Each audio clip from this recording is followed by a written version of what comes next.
now that we know how to do that forward, we're going to actually go backward. Okay, so what this is saying is instead of starting us out with a z-score and getting the probability, they're going to start us with the probability, and we got to find the z-score that matches it. So here's the first problem. It's sort of hard to see up here because I put the chart right here, but it says find the z-value such that the area to the left is 0.8212. So here's really what it's asking us. So the probability that the z is less than something, that probability needs to be 0.8212. Okay, so what we need to do is we need to go into the chart, because if they're giving us the probability, this part inside here is the probability. This part outside is the z-score. So we're looking for the z-score. So let's go in, try to find a 0.8, start with 0.8. There's 0.87, there's 0.84, there's 0.82, there it is right there. Okay, so what is the z-score that goes with that? Is 0.92.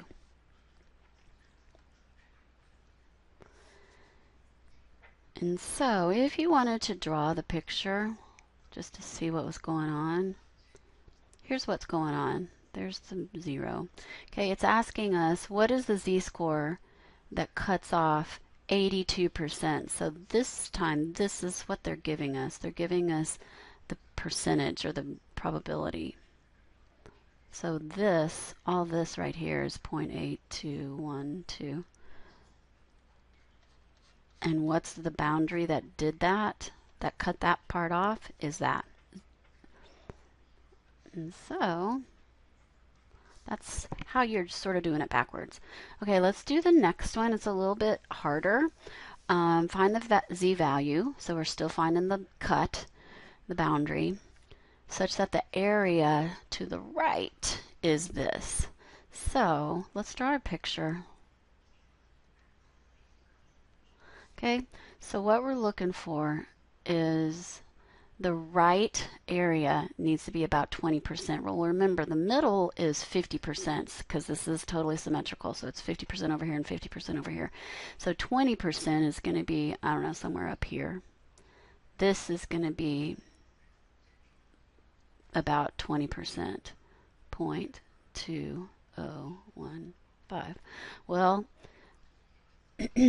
so we're trying to find this boundary that cuts that part off to the right. Well, remember though, the z only gives us to the left. And so how do we find that? Is we just do 1 minus 0.2015, and that's going to give us the area to the left, which is what, 0.7. When you subtract that, it's going to be 7985. Okay. So that's basically what it's asking us. Here's what we can write.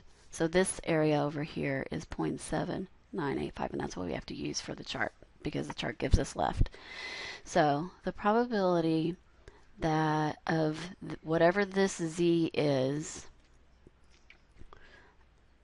is bigger than something equals 0.2015 is the same z that is cutting off 0.7985 on the left. So these guys are the same right here. So all we have to do is find that z. So go into your chart. I think the chart up above might have it in there. Nope, it doesn't. I can already tell I don't have any. Well, yeah, I do. I will. I was looking for 0.2, but remember 0.7 is what we're looking for first. So here are the 0.7s. Here's 0.7995. Here's 0.7968. It's going to be in between these. And so what your book does is it doesn't make you get the exact z-score since they don't have the exact. So what it's going to do is it's going to pick whatever is closest. And so it looks like 85 to 95. This is going to be a little bit closer. I just looked at the last two digits. 67 to 85 is a little bit further away. So I'm going to pick this one. So it's going to be 0.84 is going to be the z-score that cuts that boundary off. So z equals 0.84. Oops. And remember, that's as close as we can get. As close as you can get with the chart. Okay, on to the next page. I think this is the last stuff. Okay, now we're gonna be going totally backwards. We did a little bit backwards last problem, but this one is totally backwards. What I mean by going backwards is what we've been doing is we've been starting with the raw data and then going to a z-score and then going to a probability or an area or a proportion, any percentage, anything that represents a percentage is this. Okay, now what we're going to be doing is they're going to start us off with a percentage or a probability or an area, and then we're going to have to go back to the z, and then from the z we can get back to the raw data. Okay, so I'm going to be drawing this a lot. Here's, because this is the pathway that you always take. So to get from raw data to z, you use the formula. And to get from the z to the probability, you read the chart. Okay, so that's always going to be our pathway. So let's read this problem. It says combine, this is a score on the GRE, which is like the SAT for grad school. It's normally distributed. It's got a mean of 1,049, standard deviation of 189. All right, so remember, down here I like to put my raw score and my z-scores. Let's put our z-scores first. It doesn't really matter, but I'm going to put my z-scores first. So that's 0. That would be the first z-score, or z-score of 1, z-score of 2.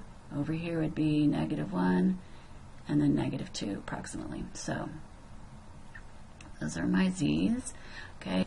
Okay, now we're going to put the raw data on, which is, so the mean is 1,049, and if you add 1 standard deviation to it, up here you're going to get, which is 189, you're going to get 1,238, and then if you add another standard deviation to it up here, you're going to get 1,427, and then let's put a couple of them on the other side.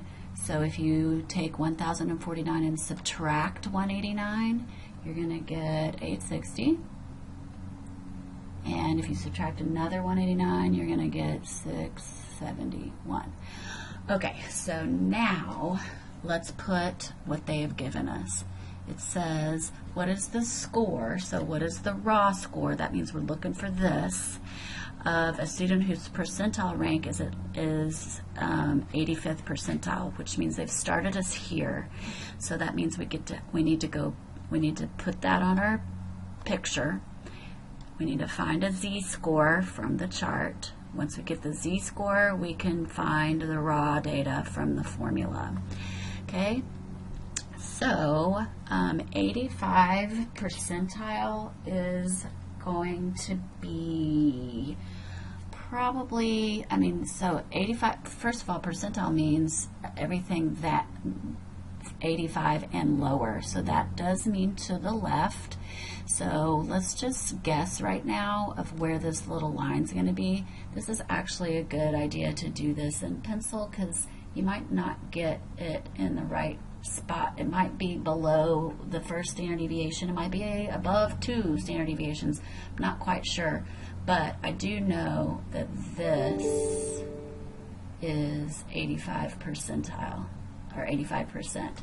Okay, so what we need to do is we need to find that z-score, looking for that, and then we need to translate that into the raw data. So the first thing I'm going to do is look up, because we're looking up on the left side, that's what percentile means, is to the left. So on our chart, we need to look up on the inside of the chart as close to 0.85 as possible. And if you, so look on your chart on the inside, get as close to 0.85, and I got 1.04 is looking like. Okay, so that Z right there is 1.04. And good thing about that, so my Z is 1.04. I just can't see it up there, right there. And the good thing about that is I did get the line in the right place, because sometimes when you go backwards and you start with a percentile, you don't quite get the line in the right place. But it is, because our line should be between 1 and 2, because our z-score is between 1 and 2. So that's correct, which also means that when we convert that to a raw data, it should be in between that 1238 number and the 1427 number. Okay, so now let's do the this second step, which is going from Z to raw, using our Z formula. And oh yeah, I don't know if I've said this yet, but in chapters above this, it's going to be helpful to just write that Z formula in words. The notation is going to get really tricky, and so writing it in words really helps. So that I'm just going to start right now. Okay, so if I haven't already done so before. Okay, so the test just means the boundary line that you are testing. What is that raw data? That's what we're looking for. The mean is just the mean of the data and standard deviation. Okay, so since I know my Z, that's going to be 1.04 equals, I am looking for that boundary test number right there, minusing the mean. I know the mean is 1,049.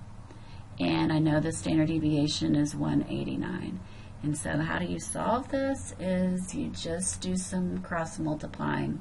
So you're going to get 1.04 times 189 equals test minus 1049, and then whatever 1049, whatever you get when you multiply this.